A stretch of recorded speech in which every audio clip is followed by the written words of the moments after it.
What is going on here, guys? Back with your Monday Night Raw review. And we actually have some more daylight, so that's good. I tried to get home as soon as I could to record this before it got too late, and then you guys couldn't see me once again, so I didn't want that to happen. So the reason for the Bray Wyatt laugh in the beginning, Raw got a 1.77. Way to go there, Vince, and way to go there, Bruce, and who else we got running the show? Mr. Kevin Dunn there. I guess y'all just can't get 2 million no matter what y'all do anymore. You have a draft, you have a pay-per-view, you could have a season premiere no matter what time of day you decide to do a season premiere, and y'all still can't get that 2 million mark, man. You can have Ric Flair over there in God Virtual Land. You can have Gilbert over in Virtual Land. You can have Big E going in the Virtual Land looking at you, shaking the fucking camera, because that's how stupid they look. And just no matter what you do, they're just gonna keep you below a 2 million man. So I guess now if you actually take a look back at the ratings, sorry, there's a bunch of cars driving by, but if you actually take a look back at the ratings when Paul Heyman was in charge, they're actually pretty similar. So it's not actually the people you put in charge, it's a man called Vince McMahon that doesn't know how to write the show anymore, guys. He just does not know what to do. But I took my own notes again. Thank you guys for live tweeting with me on Twitter. I really appreciate that. It helps so much. You have no idea to keep my attention span for those 3 hours. Because let me tell you, there once again was a lot of fucking commercials. Talk about overkill. Holy shit. So, let's get these reviews going. Hour 1 started off with the new intro. I know it's a NF song. I can't remember what song it was. Tom Phillips welcomes us to Monday Night Raw. And at 8:04, Alexa Bliss was in the ring and welcomes The Fiend. And they're just standing there. She's holding his hand, which was pretty cool. Kind of like this. And then Retribution shows up. Does absolutely nothing except circle The Fiend and Alexa Bliss, and then the lights flickered after the Hurt Business showed up, then went back on, and what do you know, The Fiend wasn't no longer there, man. So the Retribution brawls with the Hurt Business, and guess what happens after that? We got us an 8-man tag match this time. Holy shit. So commercial 1, 8:10 to 8:14, about the same time as last week. But I will say though, thank God it didn't start to show off with fucking Randy Orton talking again. But they ended the show that way, so I'm like, oh, fuck my life. So we had Retribution versus the Hurt Business. Lashley had T-Bar tap out to the Lashley lock, so they got buried there. And then The Fiend destroys Retribution all by himself, man. But that was cool though, because when the lights went out, and then it came back on, he was standing, I think it was Ali and Dio Madden, or T-Bar, one of the two clowns, I don't know. And he just kind of stood there, and they looked at him, did that slow turn, like, what the fuck? So that was pretty cool. So it was a Bray Wyatt night, that was for sure. And then commercial 2 was in between the match from 8:20 to 8:23. Then we had commercial number 3 from 8:27 to 8:30. So already, that many commercials. So AJ comes out next with the Raw Underground Bodyguard. Why? I have no fucking clue. The ref was begging him to get out of the ring, so he finally left the ring on his own accord. And then we got a rematch from SmackDown. So they just took AJ and Matt Riddle, what they had going on with the Intercontinental title on SmackDown, and they just put it on Monday Night Raw, and they're calling that new and fresh. What do they think, we're fucking retarded? So this match went on for about 11 minutes. Winners AJ Styles with Style Clash. I mean, it was a good match, but we've seen it already, so whoop-de-fucking-do. And then we had commercial number 4 from 8:39 to 8:42. Next, they had a Randy Orton versus Drew McIntyre promo package. They both were replayed of what they said in previous promos. Then after that, commercial number 5, man, from 8:53 to 8:56. Jesus Christ. Hour number 2 started off with the Drew promo. Then we have Lana versus Asuka for the Raw Women's Championship. 3 minutes. What did you expect? And guess what happened next? Nia and Shayna attack, and Lana went through the table again. So, fuck you, Miro. We all petty on you, and we're gonna bury Lana by putting her through a table every week, so you look like a fucking idiot. And guess what? After that, commercial number 6 from 9:08 to 9:12. I'm in some kind of mood, as you can tell. It's not beer or anything. It's just, I don't know. I kind of not feeling any stress right now. So we had Nia and Shayna in the ring promo, and then this clusterfuck. We have Evans, Peyton Royce, Mandy, and Dana, who asked for them, and Riot Squad challenged Nia and Shayna. That went about 10 minutes, followed by commercial number 7 in between the match from 9:18 and 9:22. Winners, Nia with the Samoan drop on Lacey Evans. Then segment 8. Of course, there's a commercial in here too. We had a Elias Jeff Hardy promo, and then an Elias concert. I will give Elias props. He didn't sound too bad, but you're no Chris Jericho, bro. And it's happened the same way Fozzy ended their song. Remember when Ric Flair came out and destroyed the set? Guess who did it this time?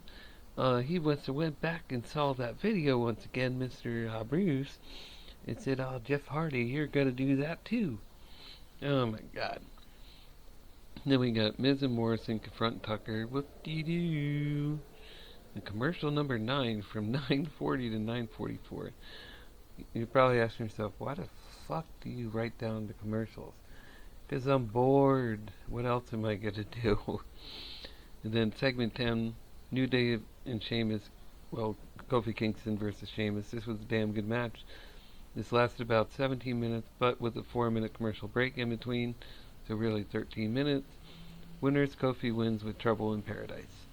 I think that was the 5th match so far. Segment 11, we had a Retribution promo of Ali admitting that he was the hacker, and don't anyone dare cross Retribution. Did it the same night, earlier in the show, that Bray Wyatt, didn't he just beat y'all up all by himself? I think so. So I don't take you seriously, Ali. Then we had a Hurt Business and Titus promo. Titus was wanting to join the Hurt Business. And of course, they played him along, and then they attacked Titus to beat him up. Who wants Titus worldwide? Nobody. Now, the Miz promo was up next. Finally.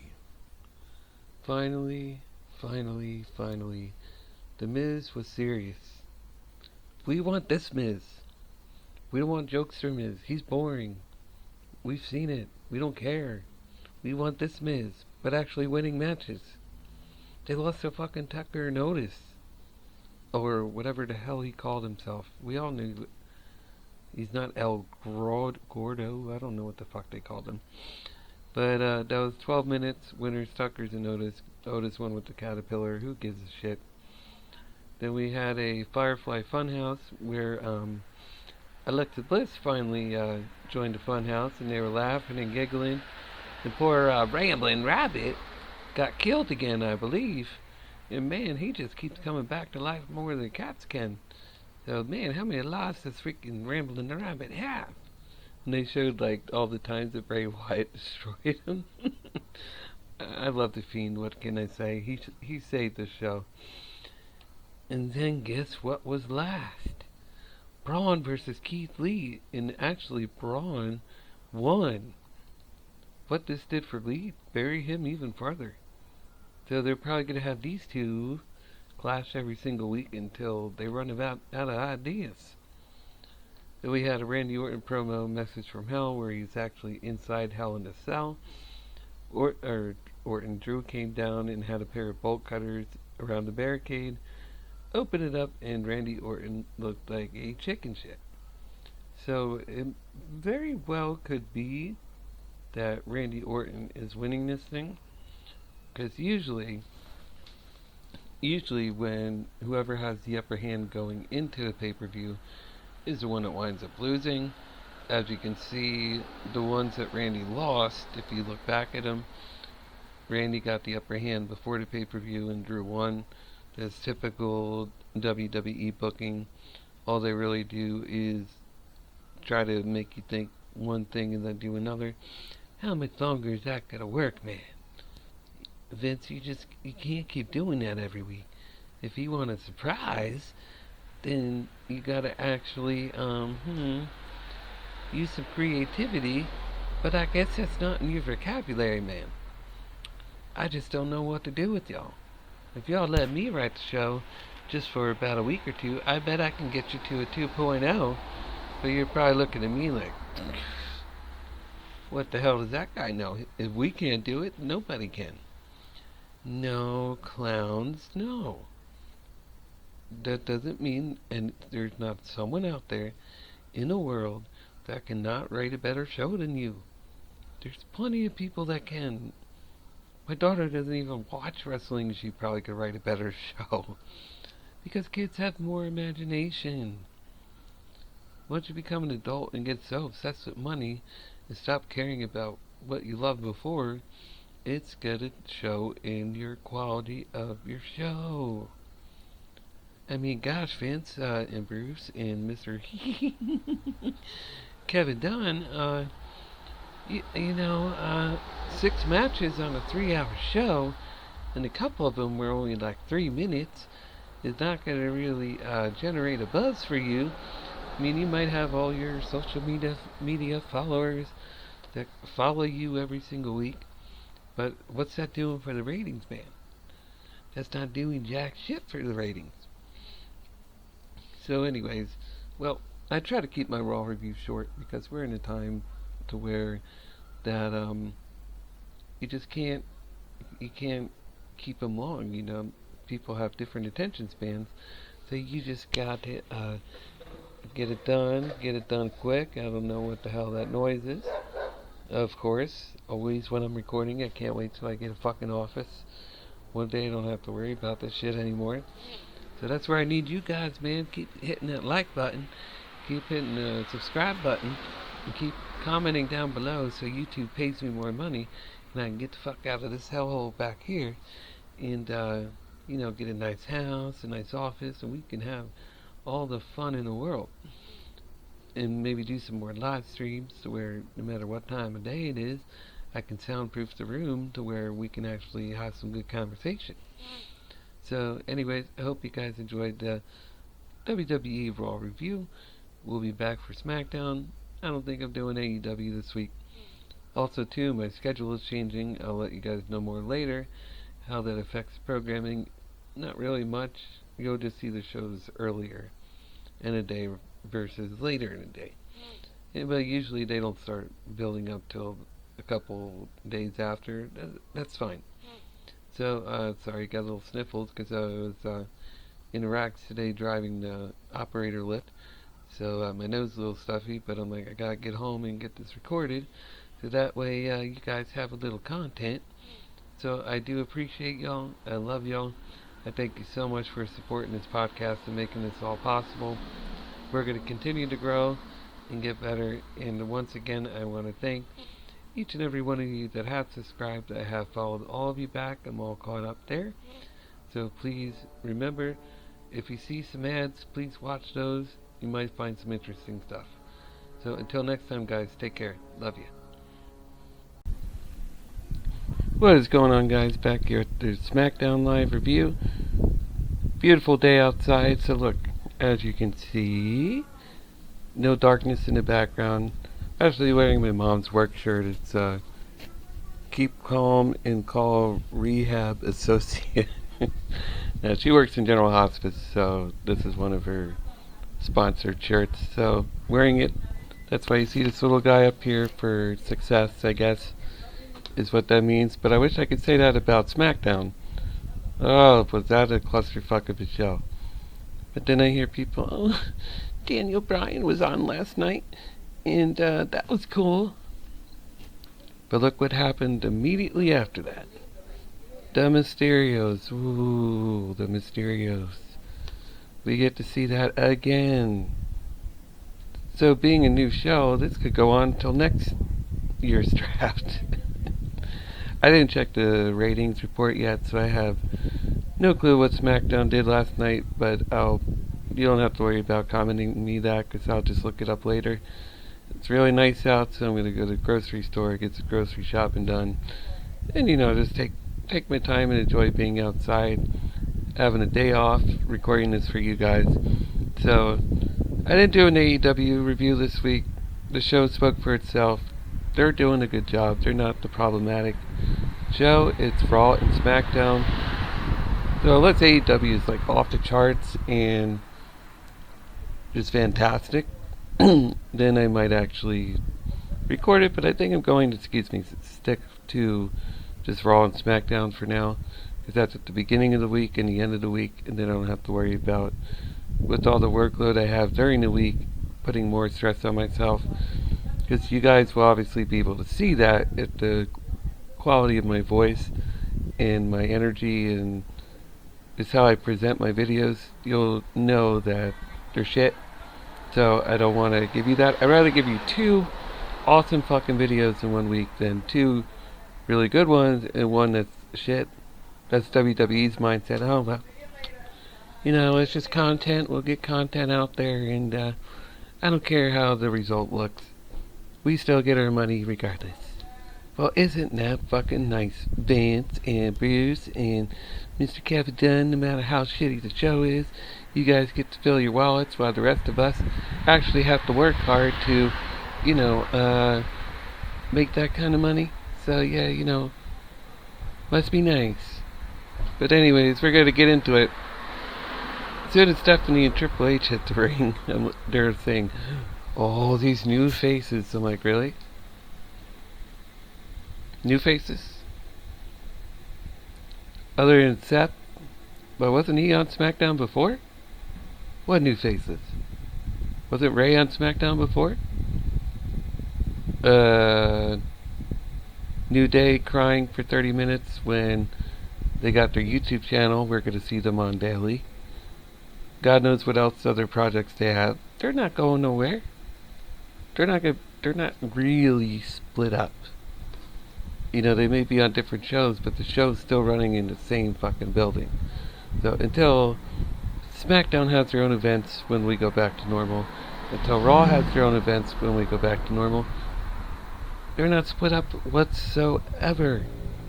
So there was no need for all that crying and whining and complaining.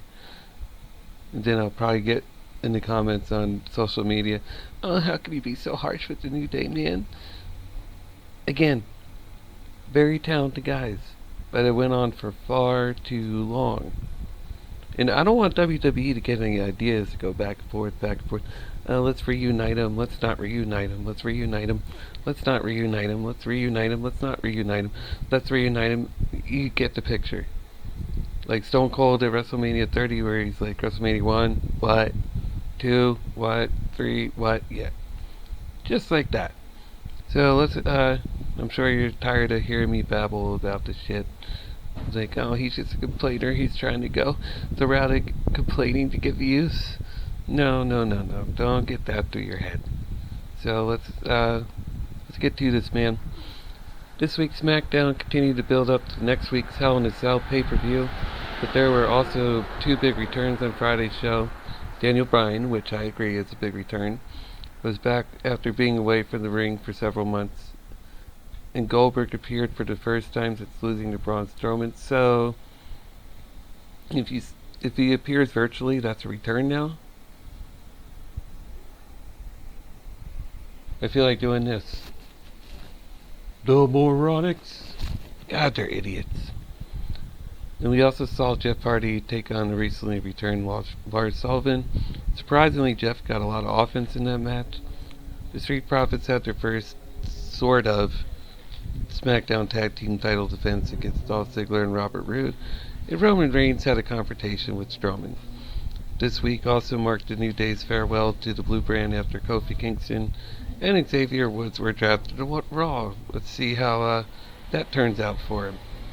So let's take a look at everything that happened on SmackDown, which wasn't much. So we have Jeff Hardy versus Lars Sullivan. It took all of 2 minutes before the whole roster started brawling. The fight spilled into the ring after Stephanie and the Game made a quick escape. It ended with Jeff Hardy hitting Lars Sullivan with a twist of fate. Their match began after the break. The charismatic Enigma tried to get the upper hand again on Lars Sullivan, ran over him like a steamroller.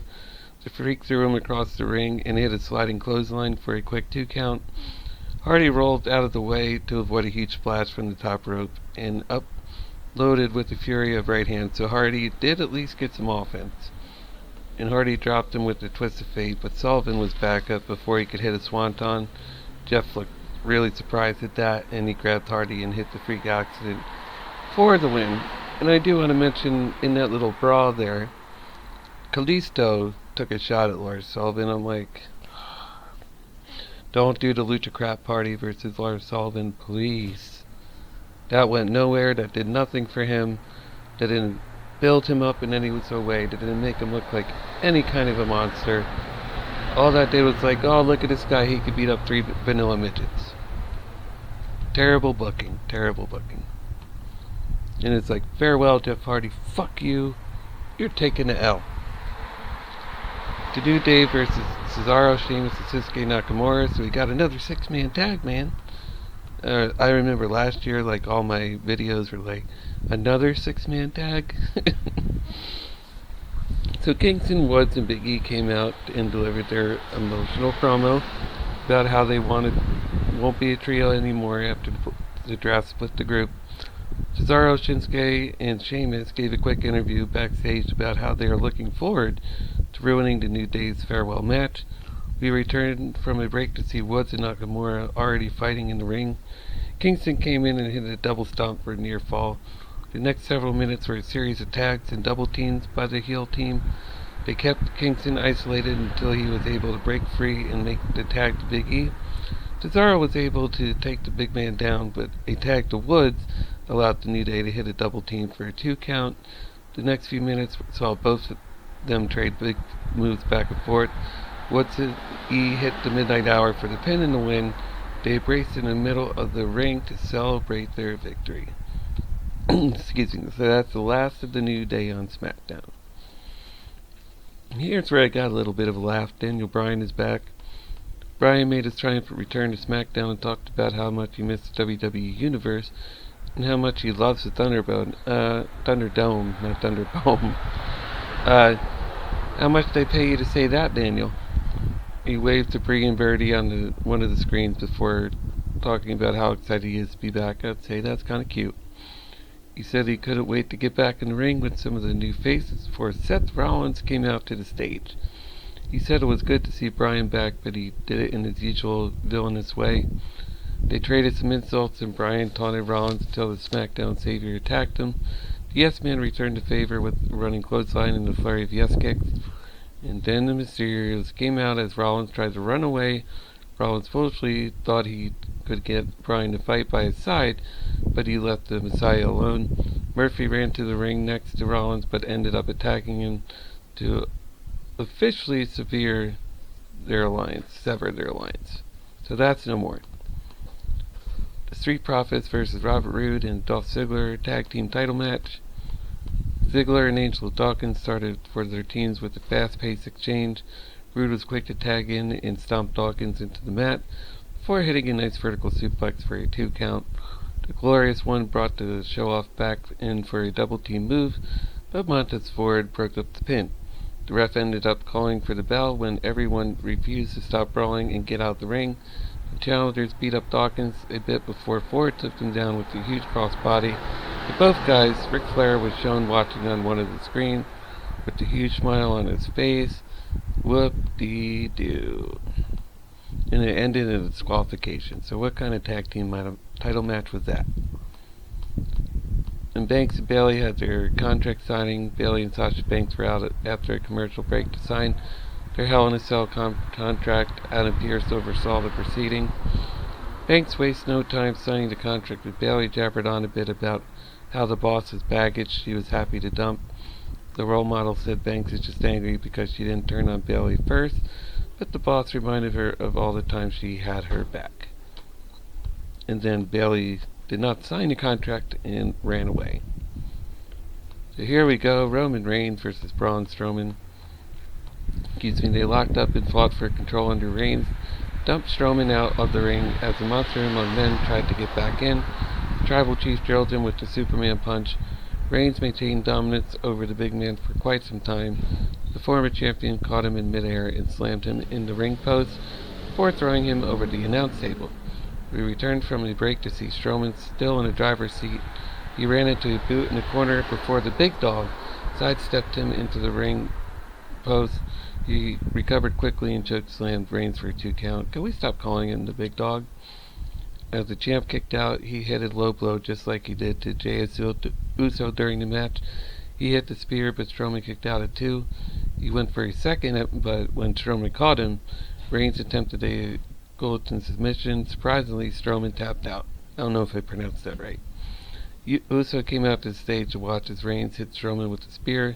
Reigns told him to come in the ring, but he waited with the steel chair. He told Uso that he doesn't want to hurt him like Strowman before he hit the big man with the chair a few times. Reigns put the chair down and turned around to give Uso a chance to hit him. His cousin refused, but when Reigns turned around, he decked him and nailed a super kick. He picked up the chair and smashed Reigns across the back a few times. As the officials held him back, Reigns popped up and hit a Superman punch. So winner Roman Reigns here.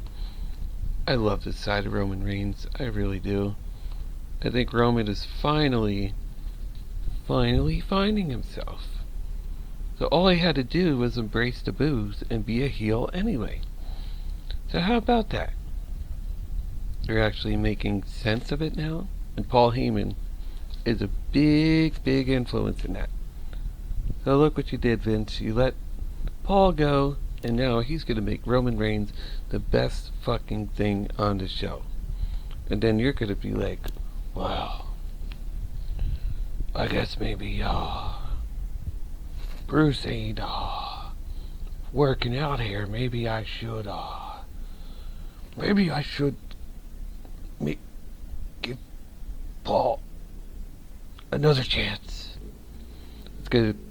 He's gonna struggle just like that when he admits that he fucked up. Will it be on the air? Hell no. Hell no, it won't be on the air. But he will pull Paul aside and be like, you know what, Paul? I was wrong about you. You can have your job back. And I would laugh if Paul says, fuck you, man. What, just so you can fire me again? That's what I would say. It'd be like, fuck you, man. No. Hell no. So, I would say, no chance in hell. So we're going to end with that, guys. That was your SmackDown review. I hope you guys enjoyed it. So I'm going for the goatee look. What do you think? Look better than having a big old pudgy beard like Santa Claus? So I'm trying to get better at trimming this, looking a little more professional. Not looking like I just got out of bed or a homeless bum when I do have a home. That's just laziness, so I'm trying to, appear a little better with this stuff. So yeah, enough mumbo jumbo. If you're new to the channel, please subscribe down below. I'd really appreciate it.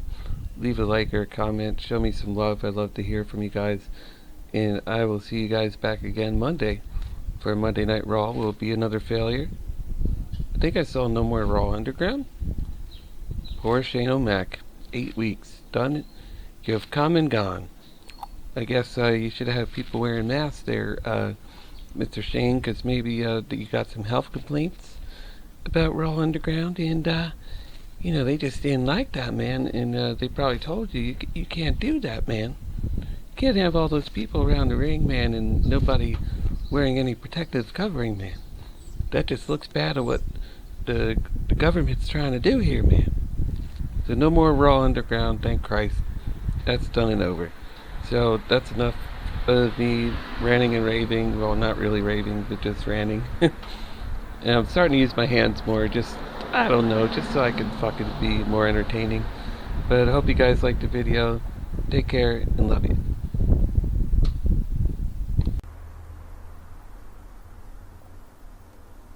What's going on, everyone? Back with your Monday Night Raw review. Very late, I know. I do apologize. I was having sound issues again.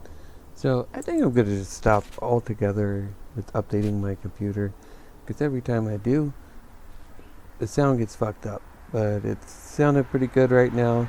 Let me know what you guys think down below in the comment section if everything is running smoothly. If you're wondering why my hand's like this, stupid me went to open up a jar of jelly and make some toast with some butter, some peanut butter and jelly, and had some nice toasted sandwich this morning. All I did was unscrew the top and bam, I cut my hand open from like here to here.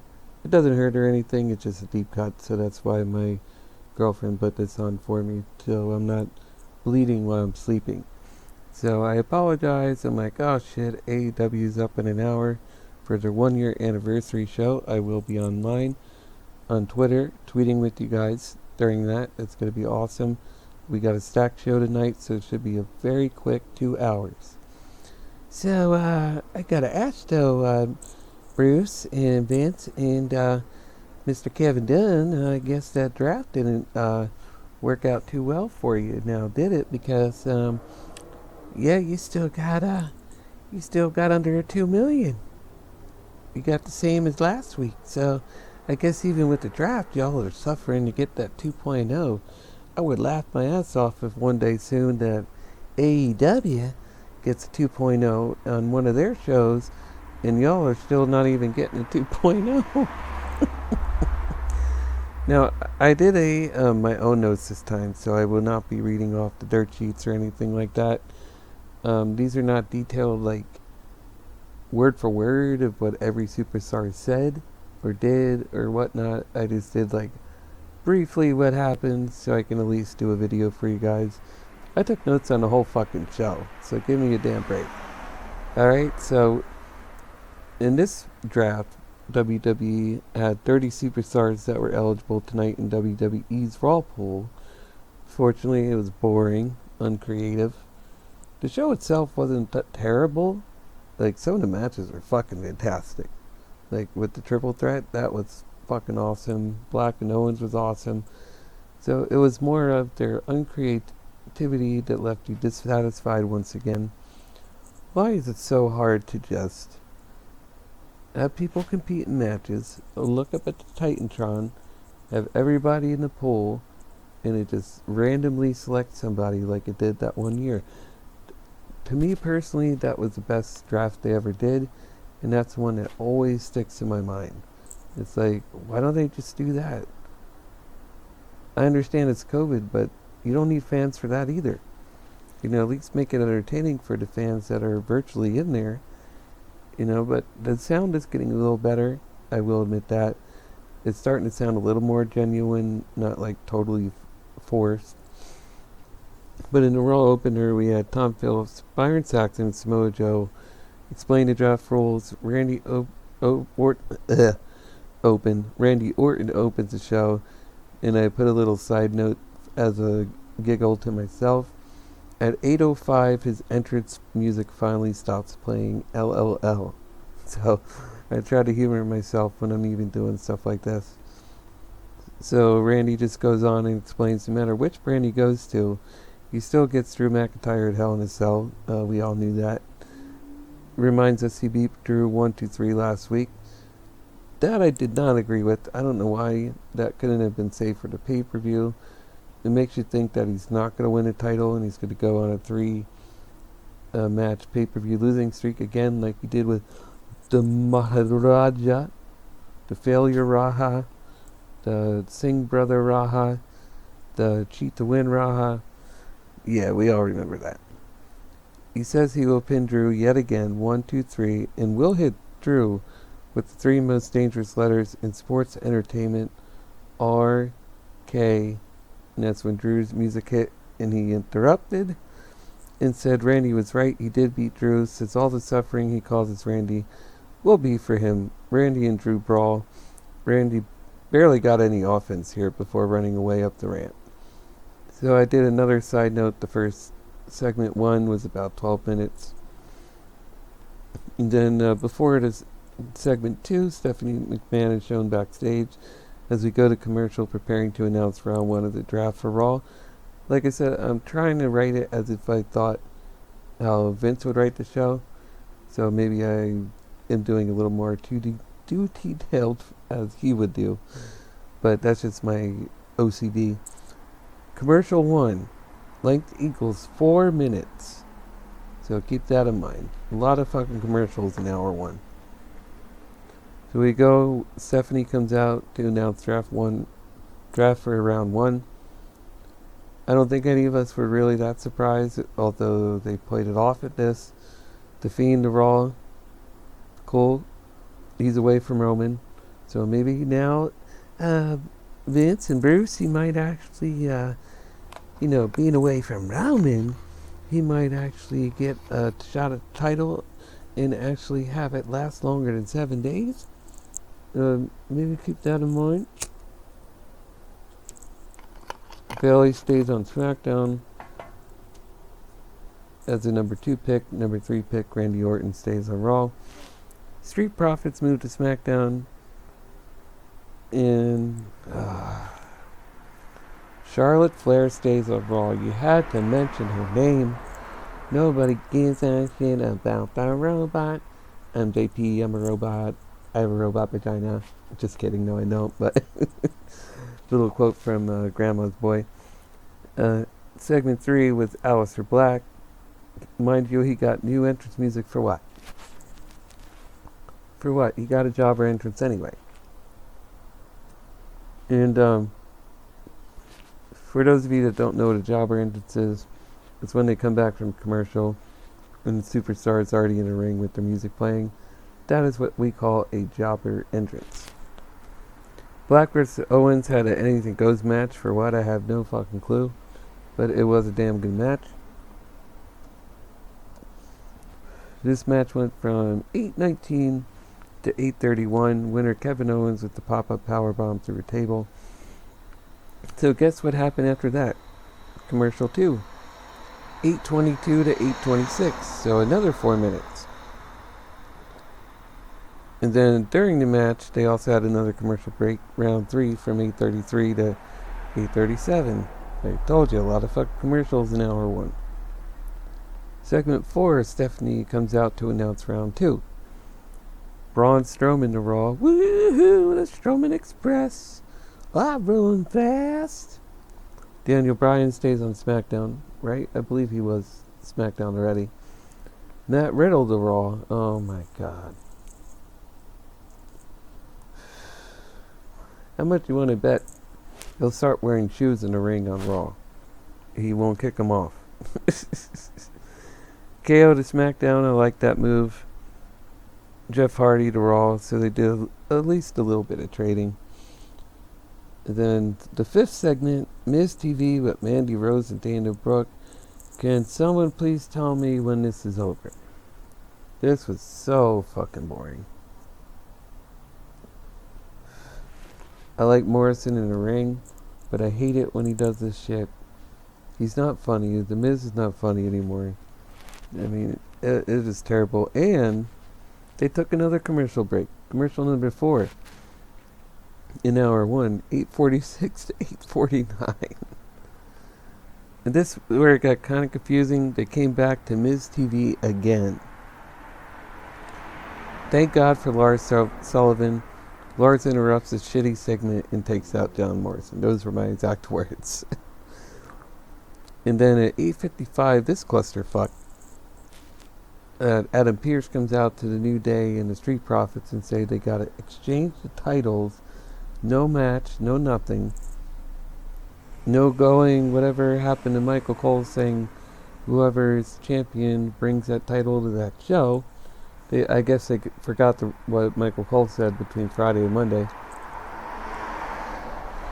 So now when he comes back on SmackDown, he's going to look like an idiot. And guess what happened after that? Commercial number 5. 8:56 to 8:59. So we had 6 segments, 5 commercial breaks. What an hour 1. And I wonder why the ratings suck. They had like 1 match, I think. Hour number 2 was started the draft round number 3. Retribution stays on Raw. What the fucking do? And then Lars Sullivan to SmackDown. Now, Stephanie said he was in the Raw pool, and then they just bring him to SmackDown. I don't get that. Keith Lee to Raw. Limited one. Keith Lee. Stop calling him King Corbin to SmackDown. And Alexa Bliss to Raw. So at least The Fiend and Alexa Bliss went to Raw on the same brand to continue their story, which I was very appreciative of that.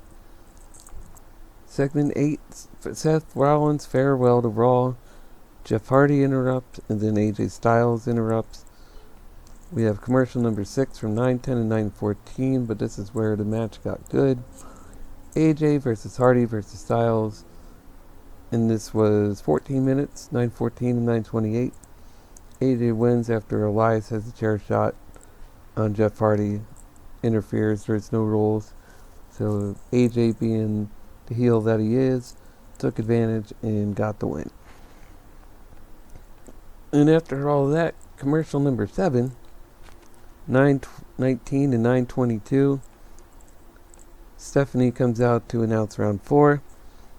Elias to Raw, who gives a shit. Sammy stays on SmackDown. Lacey to Raw. Cesaro and Shinsuke Nakamura stay on SmackDown. And they brought the Celtic Warrior Sheamus to Raw. Whoop-dee-doo! And then they went to another commercial from 9:30 to 9:33. And then we get to watch paint dry. Lana and Natalya versus Mandy and Dana Brooke. This was 5 minutes. Winner Mandy Rose and Dana Brooke. Natalya walks out on Lana that she can't do this anymore. She's tired of losing. Honey, you've already been losing. I don't know what you thought of, but you've already been losing. MVP in the Hurt Business. Ricochet asks MVP if he wins a feud, wins a match, the feud ends. If Cedric wins, Ricochet will join the Hurt Business, so they all look like, hey, that would be awesome. So that match was set up for a little later. Commercial number 8, 9:43 to 9:47. Oh my god. So segment number 12, we have Andrade versus Garza, with Zelina joining on commentary, which I had no fucking clue why they did this. Then this was 3 minutes. Winner Garza wins with the wing clippers. Zelina checks on Andrade or argues with him. I had no idea what the fuck was going on. But then the Fiend and Alexa Bliss show up and they Sister Abigail them both. This was the best part of the whole freaking night. This really was. I was like, that visual looked amazing. So I hope they don't ruin it now that they're on Raw. Commercial break number 9. A lot of bathroom breaks on this show. From 9:54 to 9:57. Then segment number 13. Round 5 is announced. Nikki Cross to Raw. Oh joy. Ziggler and Roode to SmackDown. R-Truth stays on Raw. Apollo Crews will be going to SmackDown, so maybe that feud will end anyway. And Dabba-Kato to Raw. There's your first 2 hours. And now the boring hour number 3. So we have the New Day versus Roode and Ziggler. This was 15 minutes. New Day retains the tag titles. And then we get commercial number 10 from 10:22 to 10:25. Segment 15, Cedric versus Ricochet. This was 7 minutes. Ricochet won because he brought in a chair after like he was going to hit Cedric with it. And then he threw it, tossed it to Cedric, and the referee caught him with the chair. So doing a little Latino heat there on Ricochet. So that was pretty cool. So Cedric didn't get the win there. Commercial 11, 10:32 to 10:35. The round number 6, the final round of the draft. I guess they were probably doing more on WWE.com, whoever wasn't announced. Titus stays on Raw for catering. Carmella to SmackDown. Peyton to Raw. Black to SmackDown following Kevin Owens. And Akira Tozawa to Raw. That was an underwhelming draft round. So the 16th, the final segment, the Women's Battle Royal. They had the 12th and final commercial from 10:43 to 10:46.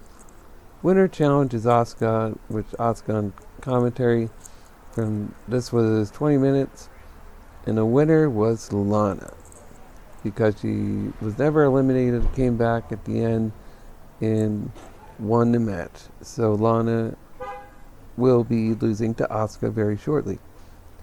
So that's your WWE Raw review draft number 2. Hope you guys enjoyed this. I know I didn't do a lot of impressions. I just wanted to get this video done because I know a lot of you have been waiting on this. So, next time, I'm sure SmackDown will be a lot of impressions on there. But thank you guys so much. I have the best followers out there. You guys are amazing. And I really do appreciate every one of you. And I do my best to subscribe back. So if you're new to the channel, please subscribe. As soon as I see your notification, I will subscribe back to you. Whether you have 1 subscriber or a million subscribers, I will definitely do that. And leave a like or a comment down below. I'd love to hear your thoughts and feel the love. So I'll see you guys in about 40 minutes for AEW, for your AEW Dynamite 1-year anniversary show. Until next time, guys, take care, and I'll talk to you later. Oh my God, man.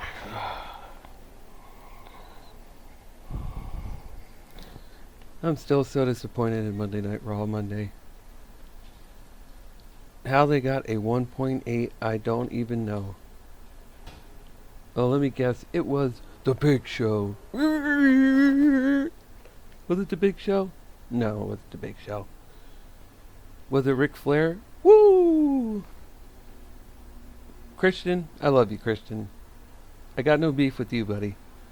Because, unlike the others, you don't try to take the limelight away from up-and-coming talent.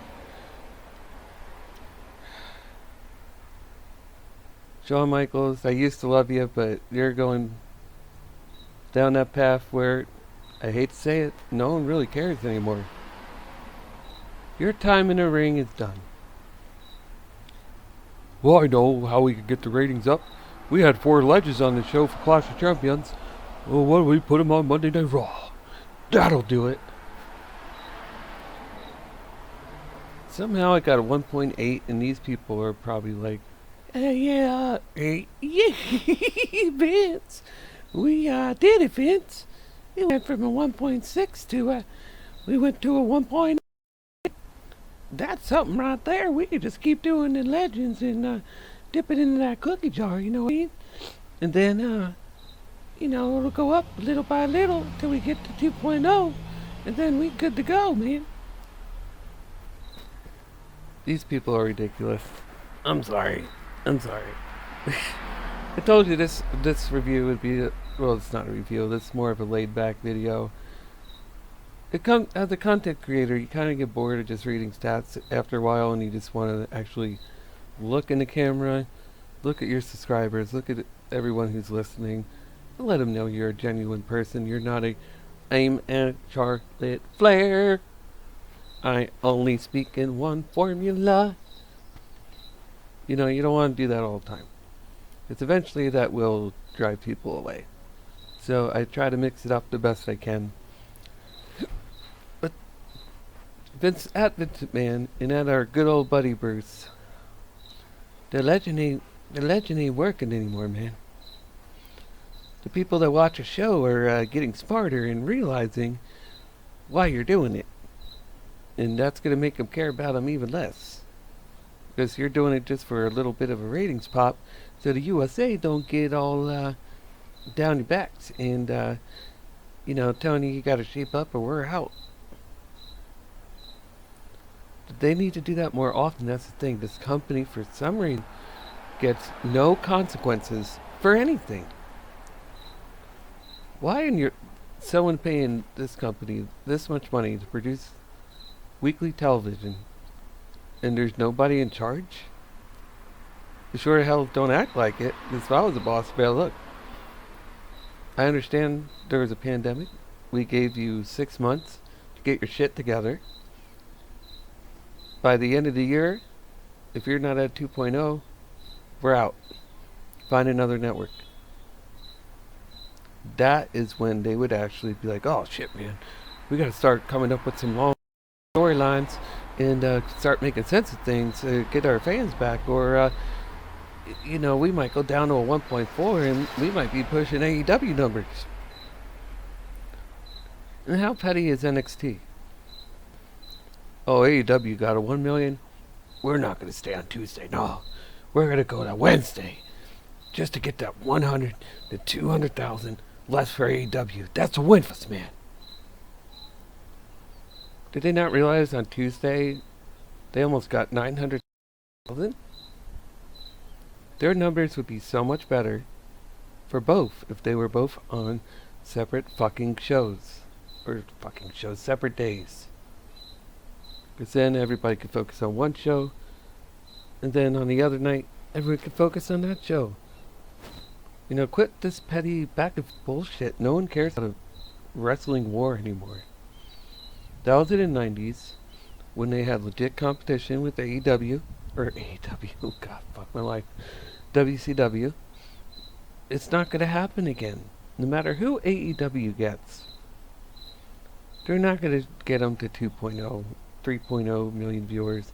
WWE wishes they had that again, but they just got so much talent over there in WWE that no matter who they pick up, they're not going to beat Raw or SmackDown. They're on two of the biggest prime networks ever in USA and Fox. There's no way TNT is going to match that. Yeah, they might be little NXT, but as far as the big shows on a consistent basis, I'm a realist, and I can tell you right now that ain't going to happen.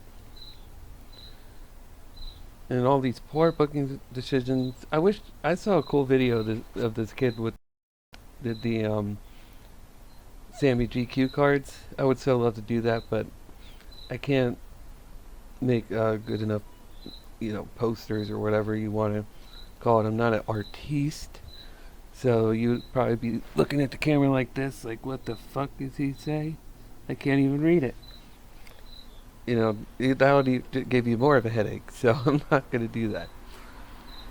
And then these idiots split up Andrade and Zelina Vega. Zelina looks like shit without Andrade. I'm not saying she can't wrestle. I'm not saying she doesn't have talent. But without Garza and Andrade, look at what happened. Lost to Asuka twice in a row, like we wanted to see it twice anyway. Well, but how come Mr. Adam Pearce told Lana and Natalya, the masters of watching paint dry, that they had to earn their title shot? But Zelina Vega, she looks good, and we'll just put her in there, and they won't even know the difference. The fans won't know, Vince. The fans won't know. Alright, do they really think we're that stupid?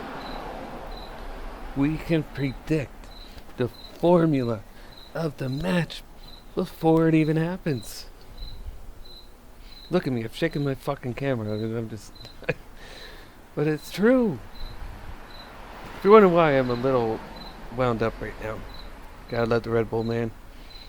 But, we can take each wrestler and almost predict to the point of which move is going to happen next. That's how formulaic and boring WWE is. AEW, there's spots that we can pick up. Like when they have the 6-man tags, you kind of know, like, who's going to go out next to do this, who's going to go out next to do that, so on and so forth. That's only because we've seen 6-man matches for each now.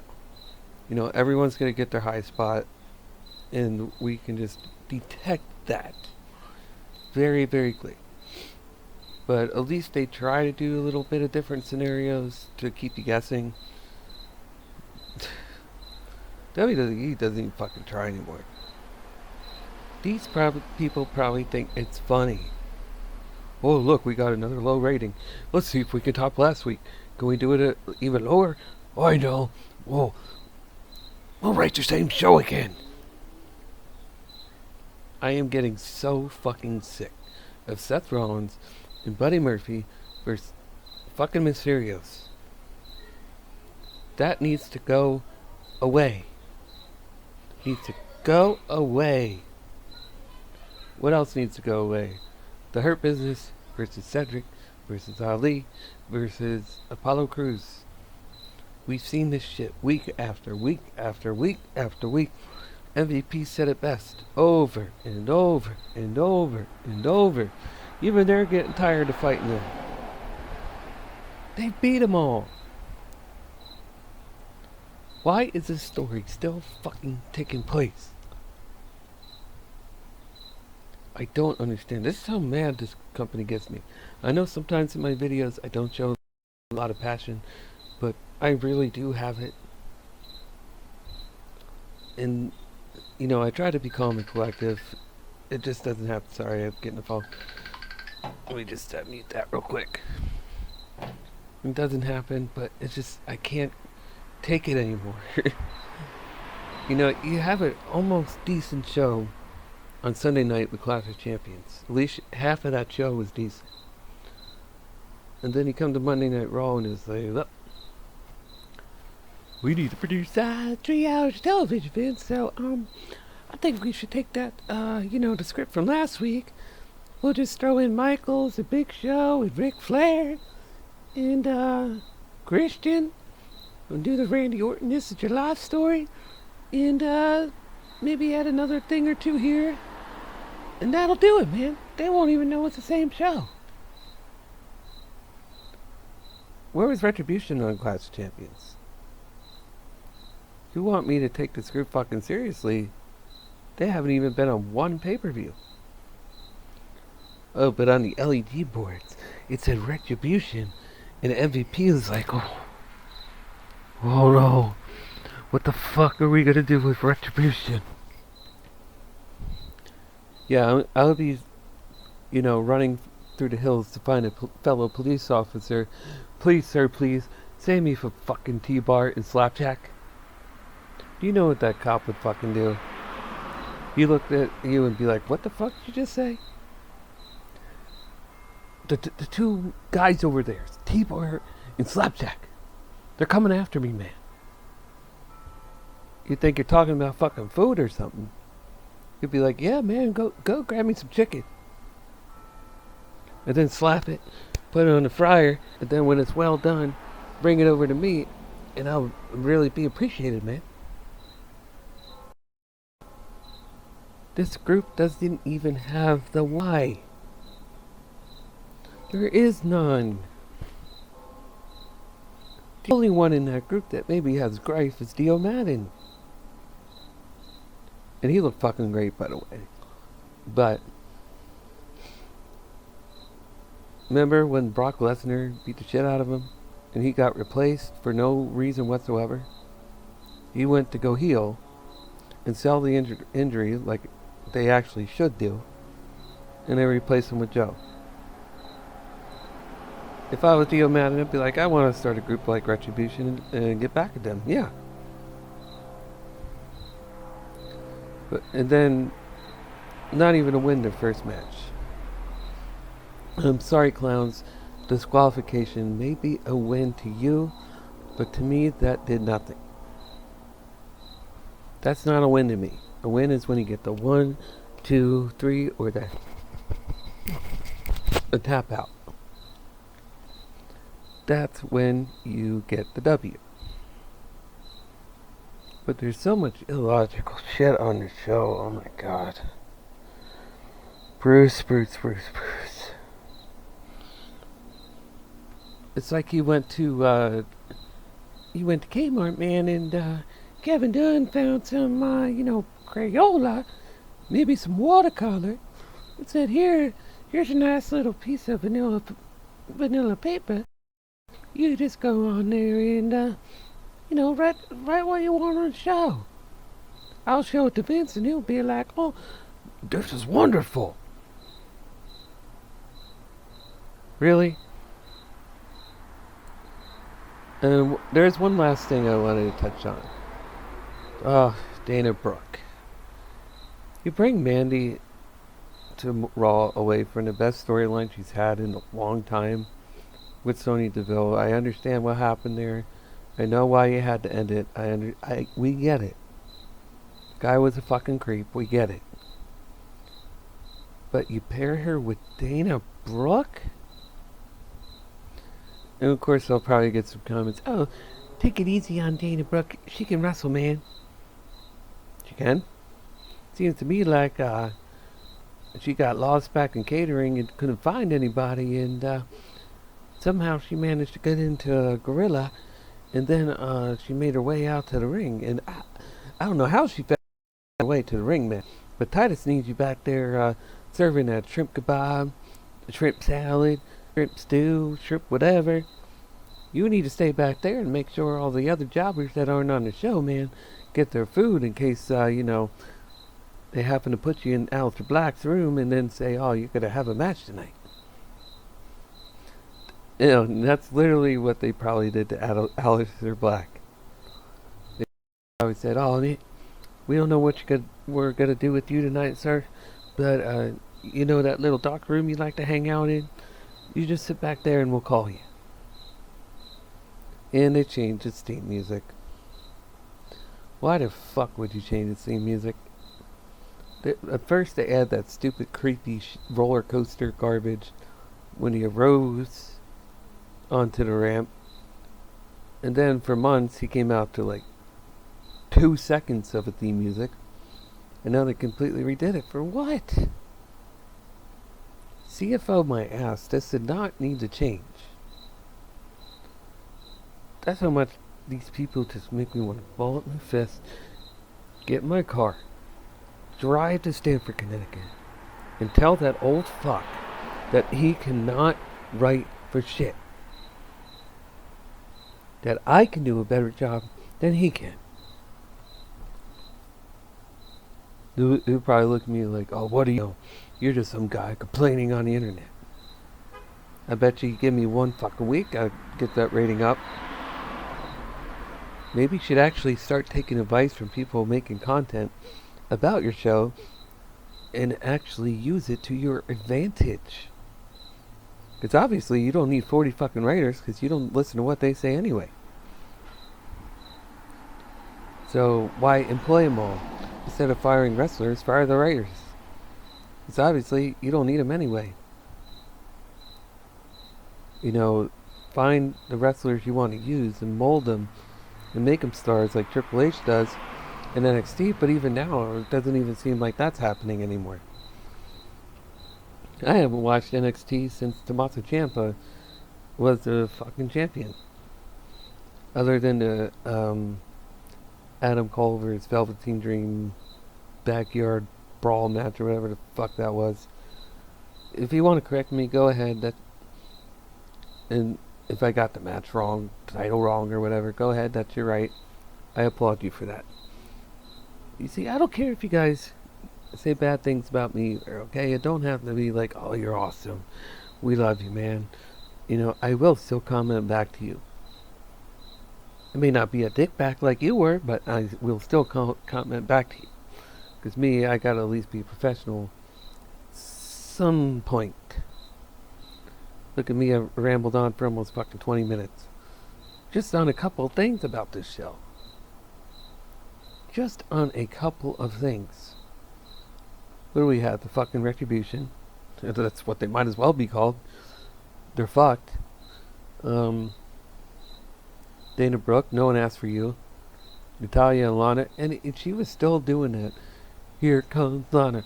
Lana number 1. Here comes Lana. Lana number 1. I'm like, are you... Miro probably was watching that and be like, honey, don't do that. Please don't do that. Because you're eliminating any chance of coming to this company.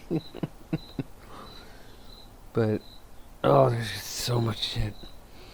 So, I hope you guys enjoyed that. I'm going to get out of here before I work myself up to a heart attack or something. No, that's being a little extreme, but you know what I mean, to where when AEW comes on, I'm just like so amped up.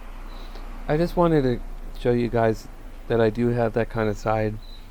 That this was just straight looking at you, showing you I am a real person too. I don't just read off a script or anything like that. I do have things to say. and I hope you guys appreciate what I have to say.